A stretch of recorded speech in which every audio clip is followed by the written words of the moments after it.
به نام خدا. سلام شاگردای عزیز، همتان خوب و صحتمند و سالم هستین؟ همگی بخیر آمده بستن؟ بسیار عالی. خوش آمدین به یک درس دیگه ما در مضمون کیمیای صنف هفتم. ما امروز به ادامه درس‌های قبلی خود یک درس جدید را در مضمون کیمیا می‌خوانیم. البته یک قسمت باقی مانده از درس قبلی هست و یک درس جدید را داریم در این درس خود. امیدوار هستم که همگیتان قلم و کتابچه پیشتان حاضر و آماده باشه، نکات مهم اساسی را یادداشت کنید تا که درس فراموشتان نشه. همین قسم امیدوار هستم که درس ها را از ابتدای کتاب تا جای درس همیشه تکرار کنید که درس های اولی فراموشتان نشه. کارخانگی که روز قبلی براتون داده بودم را حتما در ختم ساعت ببینم که شما شاگردایی که اینجا حضور دارین آیا کارخانگی هایتان را نوشته کردین یا نه. شاگردای عزیز، ما در درس قبلی با مفهوم مخلوط ها آشنا شدیم. فهمیدیم مخلوط ها چی است؟ مخلوط عبارت از یک ماده هست، ماده ای که از یک جا شدن دو یا چند مواد دیگه تشکیل شده باشه. مخلوط عبارت از موادی هست که از یک جا شدن دو یا چند ماده دیگه یک جا شده باشه. میتونه دو ماده باشه یا میتونه چندین ماده دیگه باشه که یک جا شدن به یک نسبت غیر معین و کیفی باشه. چه قسمی؟ قسمی که عمل متقابل فیزیکی یا کیمیایی بینشان وجود نداشته باشه. نسبت هایشان غیر معین و کیفی هست و همین قسم عمل متقابل فیزیکی و کیمیایی بینشان وجود نداره. مثلا یک مقدار کشمش را با نخود یک جای میکنید، یک مخلوط تشکیل میشه. یک مقدار ریگ با براده آهن یک جای میشه، یک مقدار مخلوط تشکیل میشه. همین قسم فهمیدیم مخلوط ها به دو دسته بسیار مهم و اساسی تقسیم شدن. مخلوط های متجانس که نسبت به این اجزای تشکیل دهندشان در تمام قسمت های سیستم یکسان هست. مثلا زمانی که شما یک مقدار بوره یا نمک را داخل آب میریزین و کاملا بوره و نمک را در آب چی میکنید؟ شور میتین تا که کاملا حل شود. بعد میبینید که در قسمت بالایی ظرف، پایینی ظرف، وسط ظرف نسبت بین بوره و آب کاملا یکسان هست. یعنی چی؟ یعنی که در تمام حصه ها شما اگر بوره را با آب یک جای کرده باشید میبینید که آب شیرین هست. پس به اون مخلوط میگن مخلوط متجانس. ما امروز با مخلوط متجانس بسیار کار داریم، پس خوب است که این موضوع را به خاطر بیارید.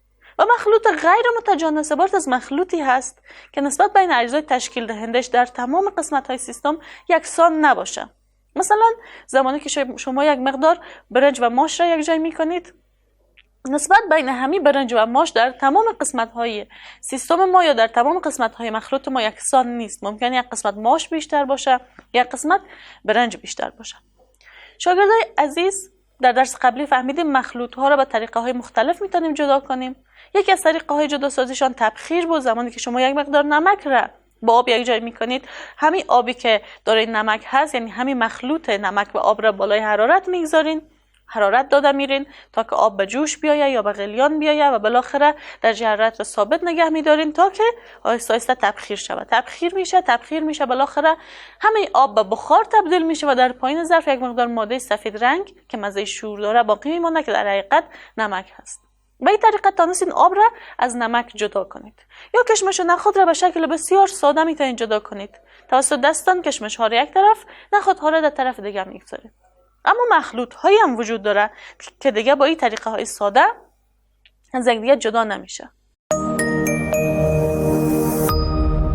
برای حمایت از ما چینل بیگم اکادمی را سابسکرایب کنید و سپس زنگوله را فشار دهید تا به تمام ویدیوهای درسی ما دسترسی داشته باشید و از آنها مستفید شوید. امروز قرار است در مورد همین موضوعات بحث کنیم. عنوان درس امروز ما طریقه جداسازی مخلوط و همین قسم آشنایی با محلول هست. این درستان شامل صفحات 26 الی 29 کتاب کیمیایتان هست. به شکل کلی اهدافی که در این درس وجود داره است که بفهمیم به چند طریقه میتونیم مخلوط ها را جدا کنیم. هدف دوم ما است که بفهمیم محلول چی هست و محلول دارای کدام خواص می باشه. بین در ختم این درس به همین اهداف خود برسیم. شاگردان عزیز، همون قسمی که در ابتدا براتون یادآور شدم، مخلوط ها را میتونیم با طریقه تبخیر از همدیگه جدا کنیم. به شکل بسیار ساده با دست خود جدا کرده میتونیم. مخلوط براده آهن و ریگ را توسط یک مغناطیس یا آهنربا میتونیم جدا کنیم. اما در حالتهای پیچیده با این طریقه ها جدا نمیشه. یکی از طریقه هایی که میتونیم مخلوط ها را از یکدیگر جدا کنیم عبارت از طریقه تقطیر تدریجی می باشه. طریقه تقطیر چی هست؟ یک طریقه ای است که توسط همین طریقه ما میتونیم آب مقطر را به دست بیاریم. شما آیا تا حال نام آب مقطر را شنیدین؟ آب مقطر همون آبی می باشه که معمولا در بعضی زرقیات انجام میشه یا استفاده میشه. به خاطر زرق بعضی از پیچکاری ها از آب مقطر استفاده میشه. خب شاگردای عزیز، طریقه تقطیر تدریجی چی است؟ بیاین به این شکلی که براتون نشان میدم خوب توجه کنید. شما در این شکل یک دستگاه کاندنسر را میبینید. دستگاه کاندنسر چی هست؟ یک دستگاهی است که توسطش میتونیم عملیه تقطیر تدریجی را انجام بدیم.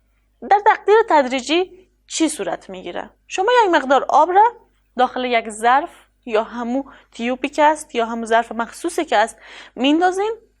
بعدن این ظرف هم قسمی که در شکل میبینید، این ظرف را بالای منبع حرارت قرار میدین.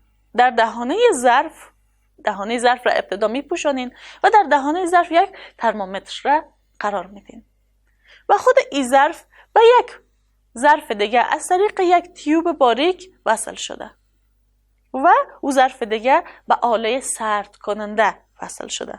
خب زمانی که شما یک مقدار آب را داخل ظرف اولیتان انداختین، حرارت را روشن کردین و این ظرف را بالای حرارت گذاشتین، چی میشه؟ آهسته آهسته آبی که داخل ظرف هست به جوش میاد. وقتی آب به جوش آمد کدام عملیه صورت میگیره؟ بخارات از سطح آب جدا میشه و عملیه تبخیر صورت میگیره. خب این بخارات که جدا شد، بخارات آهسته آهسته داخل چی میشه؟ داخل همون تیوب باریک یا نل باریک میشه. بالاخره این بخارات در نل با همدیگه چی میکنن؟ تراکم میکنن. چرا؟ چون همون ظرف دومی ما به یک دستگاه سرد کننده وصل است. خب یعنی چی؟ یعنی همین دستگاه سرد کننده باعث میشه که این بخارات سرد شوند. شما میفهمید زمانی که بخارات یا زمانی که گاز سرد ساخته شود، انرژی از ذراتش گرفته میشه.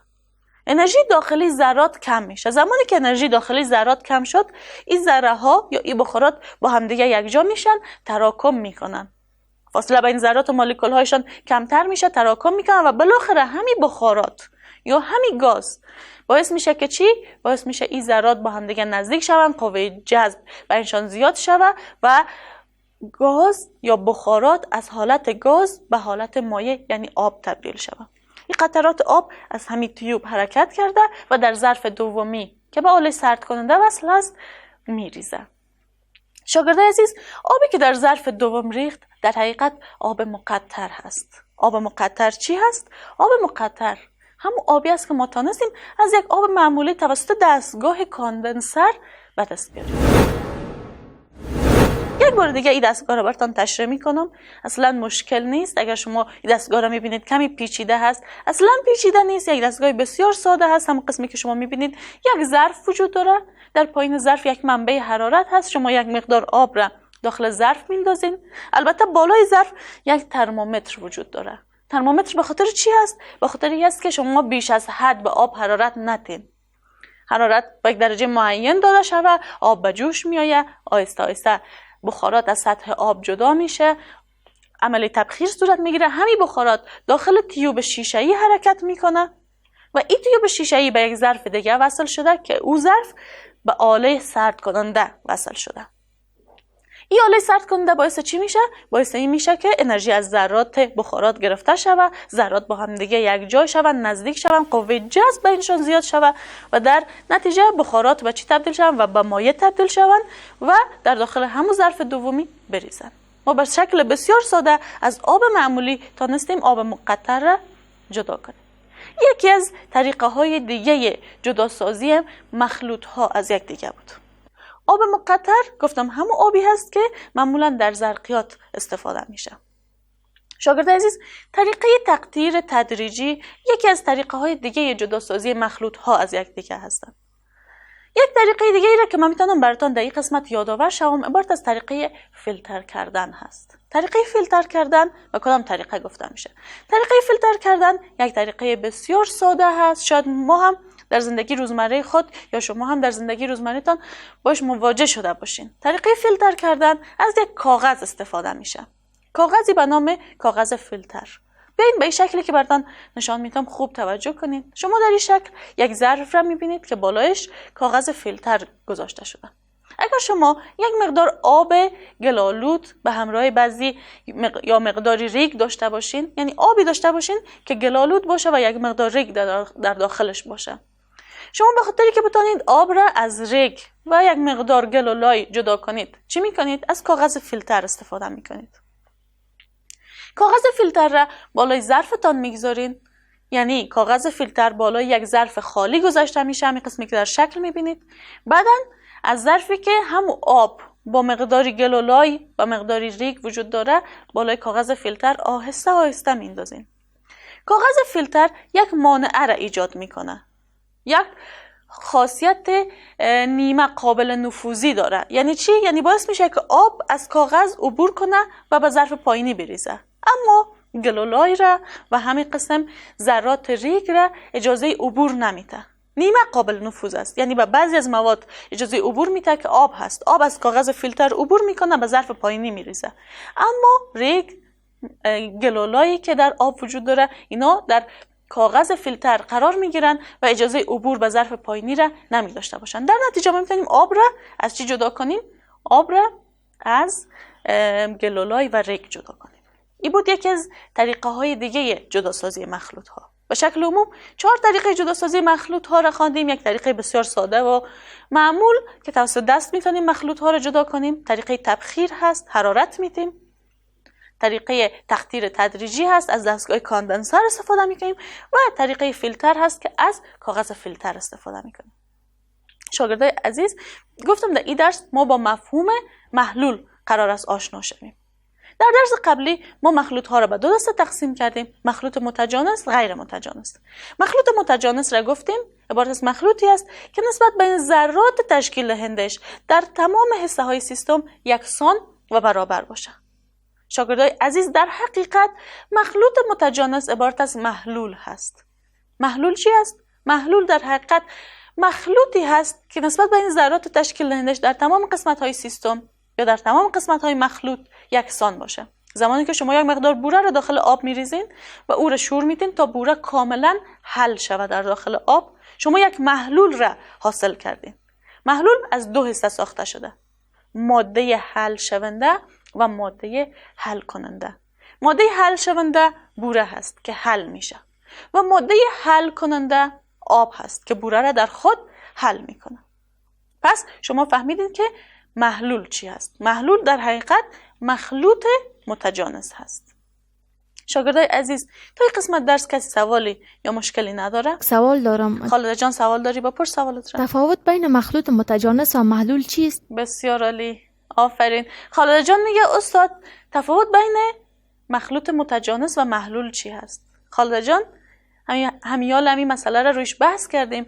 مخلوط متجانس و محلول از هم دیگه فرقی ندارن. در حقیقت مخلوط متجانس یک محلول هست. چرا؟ چون نسبت بین ذرات تشکیل دهندش در تمام قسمت‌های سیستم یا در تمام قسمت‌های مخلوط یکسان هست. زمانی که یک مقدار نمک را در آب حل می‌کنی، کاملا حل می‌کنی که نمک در آب حل شود، از قسمت بالایی ظرف، از قسمت وسطی ظرف و یا از قسمت پایینی ظرف اگر آب را بچشی احساس شوری می‌کنی. چرا؟ چون نسبت بین آب و نمک در تمام قسمت‌های ظرف یا در تمام قسمت‌های همین محلول ما یکسان و برابر هست. محلول‌ها از 2 بخش تشکیل شده: ماده حل شونده که مثلا نمک می باشه، بوره می باشه، یا ماده حل کننده که میتونه آب باشه و یا هر مایع دیگه‌ای بوده میتونه. جواب سوالت را گرفتی خالده جان؟ بله استاد. بسیار عالی. مخلوط متجانس و محلول از هم دیگه هیچ تفاوتی نداره. شاگردای عزیز، این بود درس امروز ما. امیدوارم درس امروز را یاد گرفته باشین. به شکل کلی ما امروز با طریقه های جداسازی مخلوط ها آشنا شدیم. فهمیدیم که میتونیم 2 طریقه دیگه هم به خاطر جداسازی مخلوط ها داشته باشیم. یک طریقه تقطیر تدریجی که آب مقطر میتونیم حاصل کنیم توسط دستگاه چی؟ دستگاه کاندنسر. و دومین طریقه ما طریقه فیلتر بود که با استفاده از خاصیت نیمه قابل نفوذی کاغذ فیلتر میتونیم مخلوط ها را از یکدیگر جدا کنیم. همین قسم با محلول آشنا شدیم، فهمیدیم محلول مخلوط متجانس هست. از دو قسمت ساخته شده، ماده حل شونده و ماده حل کننده. شاگردای عزیز، قبل از اینکه درس امروز را تمام کنم، من شما 3 سوال را به حیث کارخانگی دارم. سوال اولتان است که در کتابچه هایتان طریقه های جداسازی مخلوط ها را نوشته میکنید، تشریح میکنید و این طریقه ها را با هم دیگه مقایسه میکنید. سوال دومتان است که محلول را تعریف میکنید و تفاوت و یا مشابهتش را با مخلوط متجانس میگید. و سوال سومتان است که نوشته میکنید محلول ها از چند بخش ساخته شده و نام میگیرید. شاگردای عزیز، این بود از درس امروز ما. درس را در خانه تکرار کنید، کارخانگیتان را حل کنید، روز بعدی به صنف بیارین و تا روز بعدی که دوباره مضمون کیمیا داریم، همه شما را به خداوند بزرگ و بی نیاز میسپارم. خدا نگهدارتان. قبل از آغاز درس بعدی وقفه کوتاه میگیریم.